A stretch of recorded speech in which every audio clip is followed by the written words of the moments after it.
Thank you. Good morning, ladies and gentlemen, fellow panelists. Let me first congratulate Governance Now for having organized this event, the second such event.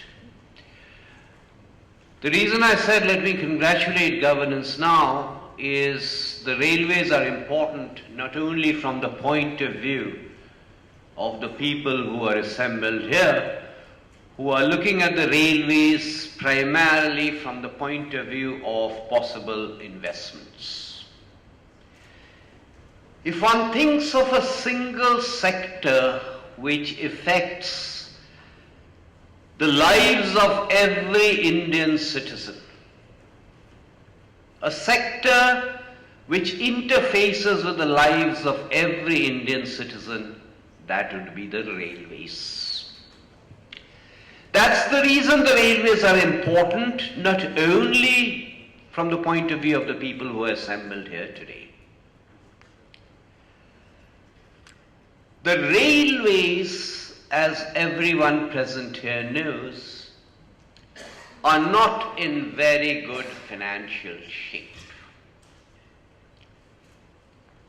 They are not in very good financial shape, not because of something that has happened over the last 5 years, but because of a build-up of deteriorating performance over 6 decades and more.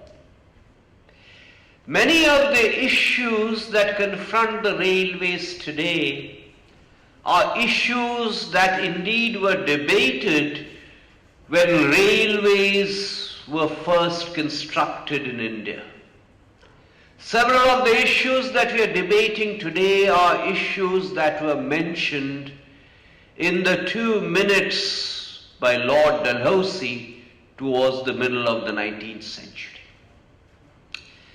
In my remarks, I am going to divide those remarks into 2 segments. In the first segment, I will spell out the sense of what this committee that was referred to recommended. And in the second segment, I will link it a little bit to the recent railway budget. So that's what I propose to do. I apologize in advance because I've got a flight to catch. So I only be here for the question and answer session. But my role as chairman of the railway committee was to provide the answers in the course of the report which was submitted. Wearing my hat as Niti Aayog member in charge of the railways, my role is to ask questions. So do not expect answers from me.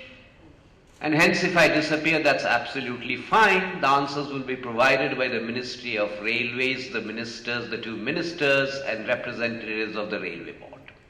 So let's begin.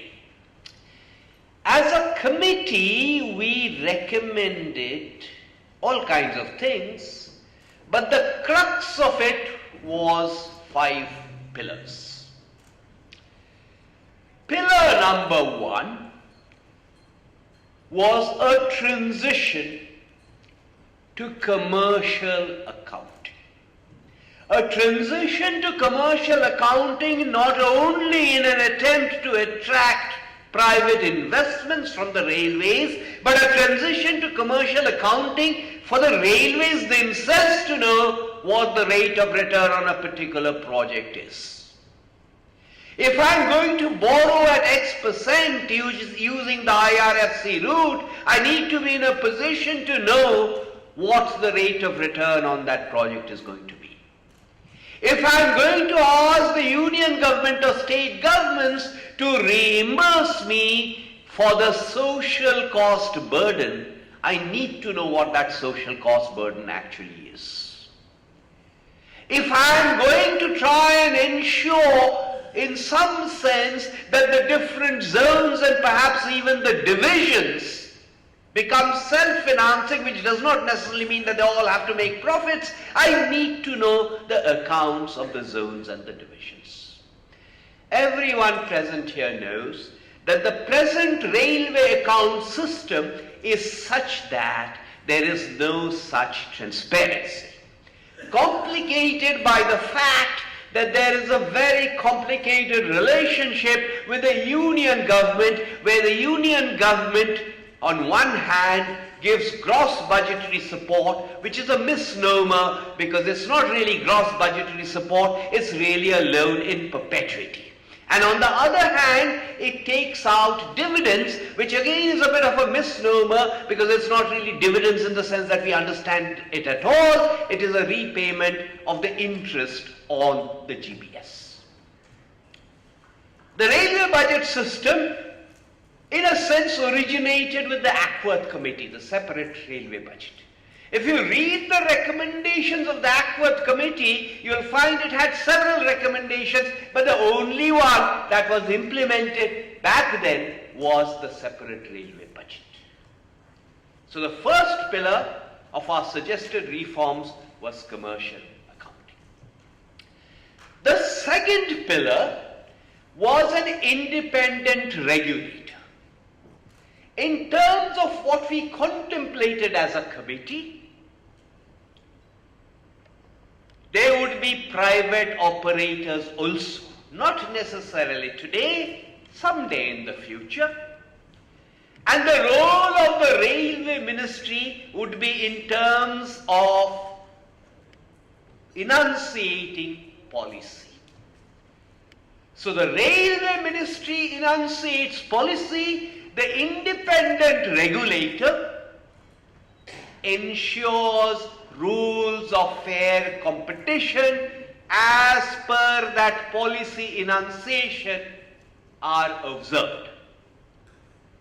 We did not contemplate the independent regulator as a tariff regulator. Tariff is a small part of it. Fair access to track is also a competition issue. Standards can be an entry deterrent device. So the regulator was expected to be not just a tariff regulator, much more than that, ensure rules of fair competition. And the railway board remains a board only for the public sector provider. We debated a lot as to whether there was a conflict of interest within the public sector operator and whether one should unbundle and separate out the infrastructure part of it into a separate company, as has been done in some other countries. And we came to the consensus that given the vertical integration that exists in the railways, that kind of thing cannot really be done in India. So that was the second pillar, the independent regulator. The third pillar was private entry. When we talked about private entry, we were not really saying anything new, and private entry across a whole range of different aspects, not just wagons and locomotives but also services, we were merely endorsing what was already government policy, but we were pointing out that in the absence of an independent regulator, there were too many obstacles and hurdles in the way of private sector entry. The fourth pillar we mentioned was decentralization. Many people do not realize how centralized the railways have become over time. In the 1950s, the railways were much more decentralized. So we argued for decentralization, not only at the level of the GMs, but much further down at the levels of the DRMs, at the level of the station superintendents, at the level of the train superintendents. And the fifth and last pillar we mentioned was an unification of entry into the services. Today, at the officer level, there are 7 different entry points into the railway services, 8 if you include medical services. Consequently, all of you who have experience in dealing with the railways know that the railways operate in silos. You operate in silos when you enter, you operate in silos as you go up the ladder, and you continue to operate in silos at the level of the railway board. These were the main pillars. We also raised question marks about what was the core function of the railways. And in our view, the core function of the railways was to run trains, not necessarily to run schools, not necessarily to run hospitals, not necessarily to run all kinds of security services. I did not say security services, I said all kinds of security services. Now let me link this with the railway budget. Of course it was a good budget. How can it be a bad budget if it has personally named me? It has to be a good budget. But I think the question to ask is the following. Why are we so fixated over the budget? I'm talking about the railway budget. The railway budget is only one day in the year. Does this mean that the railways or Ministry of Railways ceases to exist on the other 364 days?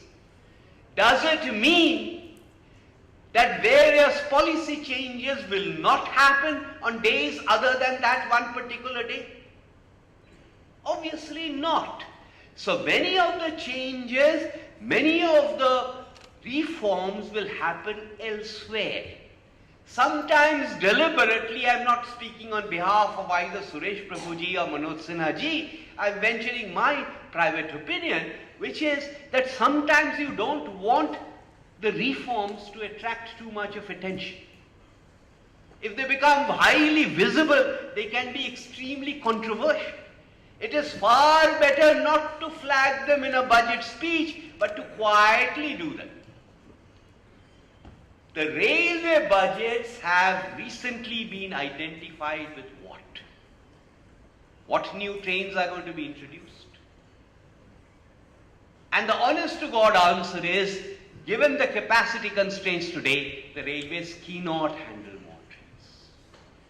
You have a station like, let us say, you have stations in UP where there are 600 trains, passenger trains passing every day. So introducing new trains, which has been the hallmark of recent railway budgets, is a non-starter.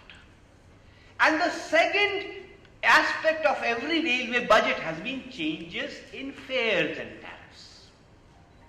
Now if that is going to be dynamic, if that is going to be recommended by a regulator, why on earth should these things be done in the railway budget? And purely technically and legally, if you want to change fares, unlike the union budget, you don't have to go to the parliament for the railway budget. On those 5 pillars, to the best of my understanding, you should ask the 2 ministers, to the best of my understanding, the following has happened and is happening. Commercial accounting has been tried out on a pilot basis in Ajmer division and has been extended to North Zone, and eventually therefore with the proper MIS, give it 3 years and it will extend to the rest of the railways. That is my understanding. Private entry, you know that has been happening. Third, independent regulator. There is a concept note that the Ministry of Railways has put out, except they have called it a development authority rather than a regulator. It was our view as a committee that this regulator or development authority should be set up statutorily to make it completely independent, not executively. The way I understand this concept note, the Railway Ministry proposes that initially it be set up statutorily, and eventually the transition, initially it should be set up executively, and eventually the transition will happen to the statutory route to Parliament. Decentralization has already happened, not just GMs, further down as well. Finally, the silos As far as I can understand, breaking down the silos, this is not a binary thing, 0, 1, it's being done, not being done. It has to be done incrementally. Incrementally, there are movements. What is the sum and substance of what I've said? Reforms in the railways are not a binary process. Has the committee's report been accepted? Has it been rejected? It's not binary like that.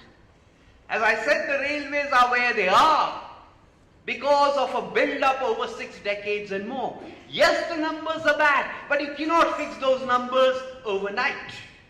There are no miracle wands, it's an incremental process. Yes, there is impatience. Yes, people want the railways to deliver. Yes, people want Wi-Fi. And yes, the visible and high decibel people are the one who travel by AC 2-tier and AC 3-tier. But the bulk of the railways still travel, passengers still travel unreserved. And their interest cannot be forgotten. Incrementally have the reforms begun to happen? I think the answer is yes. So overall note I want to leave with you is great deal of impatience, expectations disproportionately high compared to what can actually be delivered. But yes, the improvements have begun to happen. Thank you once again for having me. Good morning, everybody. It's very difficult, doctor, once you speak, after that to speak here. Sir, I had prepared a very nice pointers to speak, but you have covered everything. So I'm lost now. What I'm going to do now is to act the devil's advocate on their behalf, sir, and put some questions straight to the member here. So while we have done the fantastic part of 5 pillars to create this, 4 things came to my mind and which I thought talking here, because the entire paper is now useless after your speech. We have got railway lines, sir. We have got racks. But the last budget, in the last year and the coming year, we will see a lot of roads being constructed. It's a common knowledge that every rupee being spent on transportation and logistic on the road is exactly double than what we have spent on the railways. So in place of taking my speech, I am requesting you to consider the request. If we can consider double stacking of containers, probably going to innovations of container and using drop containers so that the lines where we don't have OH, the overheads, we can probably increase the haulage, the total tonnage which we have been transporting.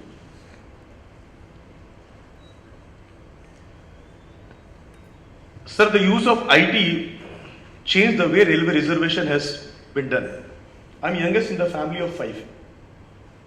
Coming from Mumbai and coming from a middle class family, one of my roles in 88 used to be to get up in the morning 6 o'clock and rush to a railway station to stand in the queue. My father did not believe me as a 19-year-old boy, so he never gave me the money. He only gave me opportunity to stand in the queue. And when the railway reservation is to start at 8 o'clock, my elder brothers would come and book the tickets. So I've seen the pains of booking the railway tickets there and migrated from there on my mobile phone. Sir, are we using the IT to the fullest? Was the question which I asked myself. Can we convert this coach where I travel to a smart coach where I can do my regular business when I'm in traveling? Is it possible? Can we have a PPP model here and without investing a single capital money here? We talked about e-governance, and I'm sure, sir, with your leadership and the minister's leadership, we will break through certain very serious questions. But the ease of doing business and decision-making processes are still sometimes held back. Honorable Dr. Bibek, Debroy, I have a small request, one more to make to you, sir. We will have to infuse IT for decision-making. The initiative which we have taken to convert the centralized decision-making to decentralized sourcing of information should not take that much of time where my son does not get that answer. We'll have to rush up. Reach out to the people sitting here in this room. to make decisions which are better and seen as to be transparent. Sir करने में और दिखने में अगर अंतर हुआ तो फर्क का फायदा नहीं होगा. For my foreign delegates who are here, what we do and we are perceived to be doing, if they are different, then it does not help, sir. I'm sorry I was little straight and this thing, because I thought because what all has been talked has to be discussed in two perspectives. Somebody has to put this, and I thought I'll put this up. I can see Vijay Kumar Sethi ji sitting here. Sir, I worked under you 1995, you remember, in Birlas. Thank you. So we just have 1,780 automatic ticket vending machine. When I use this word, just have this, the number of railway stations are far surpassed than this. Why do we have to purchase platform tickets, going there and standing there? Sir, can we do that on the mobile, sir? I'm just acting as a, I know in the evening I'm going to get bashings for all this, but I can take this liberty being a junior to you.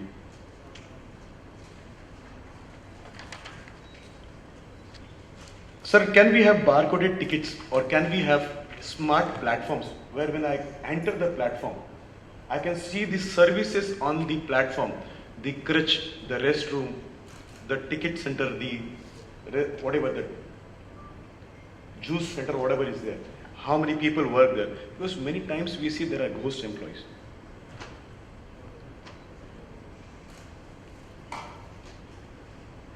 Kailash, I should thank you for giving me an opportunity to speak just after Dr. Debroy.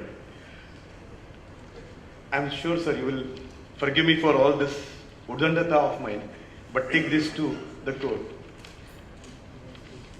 I would like to thank everybody here to give me a patience hearing, and my sincere thanks to Adhikari brothers to give me an opportunity to speak on behalf of the common man of this country. Thank you. Those are very valid questions, so I sort of asked the organizers whether I could answer some of those questions before I have to rush off. I am reacting as someone who knows a little bit about the railways. When I'm answering those questions, I'm not speaking on behalf of Railway Ministry. What Mr. Goenka asked are legitimate questions that are asked by several people who travel on the railways. But what kind of people? The AC 2-tier and AC 3-tier. I'm not mentioning AC first because AC first rarely do they pay for themselves. We have got 8,500 stations. It is completely unreasonable to expect that all the 8,500 stations will be upgraded and become very modern stations. It's not very easy for that to happen. It's not going to happen. The Railway Ministry has identified 400 stations. 400 stations on the basis of its classification of stations into A1 and A on the basis of revenue. But when we are talking about private sector development, let's be clear what we mean by PPP, because all kinds of people mean different kinds of things. I can build a station and then I can hand over the management of the station to a private player. Perfectly possible. Or I can get a private player to build the station. If a private player is going to build the station and private costs of capital are higher than public costs of capital, there has to be a revenue model. There is no revenue model from passenger services alone. There is a revenue model only if I can exploit land and real estate. If I look at it from that point of view, my reckoning is out of those 400 stations, not more than 20 or 25 are viable revenue model for the private sector, despite the Railway Ministry identifying 400. The imagery that I often use, and I think that's a valid imagery, is of terminal T1 vis-a-vis T3. You can do the T1 type of railway stations easily. Doing the T3 type of stations, which mean greenfield stations, is much more difficult. Will we have those T3 like greenfield stations? Yes, we will, but we will have them in Bijwasan. We will never have them in New Delhi railway station. If it's a greenfield station, I can do the things you are doing, which is to restrict entry, prevent the sale of food on platforms, instead have a separate food court like of thing, so that people who actually go onto the platforms are people who are traveling. Those kinds of things can be done in greenfield. Can I eliminate the system of platform tickets entirely because it brings very little revenue to the railways? Yes, we can, but provided it is greenfield. In something like Mumbai or Kolkata, particularly and suburban, try even enforcing and checking for platform tickets is impossible. So in other words, if the expectation is across the board I will have improvements, it's not going to happen. That's on stations, on trains. There are 12,000 trains running. And yes, the citizen wants better toilets, better this, better that on all 12,000 trains. I can't do it. Can I incrementally do it on Rajdhani and Shatabdi? Yes, I can. But then there is the backlash that the Rajdhani and the Shatabdi are elitist. What are you doing on the other trains? Typically, a Rajdhani or a Shatabdi, let's say a Rajdhani has 16 to 17 coaches. Every major station in India can now handle 24 coaches. Therefore, there is an issue of consolidating the trains, which politically is somewhat difficult to handle, but that is the way we should be headed, so that we merge and consolidate these 12,000 trains. Don't run 12,000 trains, run 8,000 trains and have Rajdhanis or Shatabdis or other trains that now have 24 coaches. Out of those 24 coaches, before that, will I ever have a situation where the private sector owns track in India? I don't think so. That's the wrong question to ask. Will there be a situation where I actually auction out paths to the private sector? Possible. Even before that, will I have a situation where out of those 24 coaches, 2 coaches will be run by the private sector? I think that's possible. Will the private sector run the entire train? I'm talking about passengers. I think it's premature. I'm not talking about palace on wheels and stuff like that. Moving on to freight. The freight part of the railways is going to encounter a severe shock soon. That's because of the dedicated freight corridors. Once they are built, 50% roughly of today the freight carried by the railways will simply move away to the DFC. And remember, passenger trains make losses. For every passenger train the railways runs today, it has to run half a goods train. So there will be a severe shock because of the DFC. But it will also free up capacity. Once we have the DFC, can we have the double stack things? Yes, we can. Now these are the reasons why I said the last thing that I want to mention to you is, in terms of budgetary allocations, the railways, given their nature, have a long lead time in being able to spend that money. So roads, it has picked up. And by the way, the improvement in roads has meant that a lot of traffic, both passenger and freight, are even more moving away towards roads. But the railways have now begun to pick up their expenditure. But the more important question is this. Starved of resources, pay commission also, one needs to look at extra budgetary funds. Now those extra budgetary funds have costs. So the moot question is, as the railways, will I be in a position to repay those funds? I think I've answered. Have I left out anything?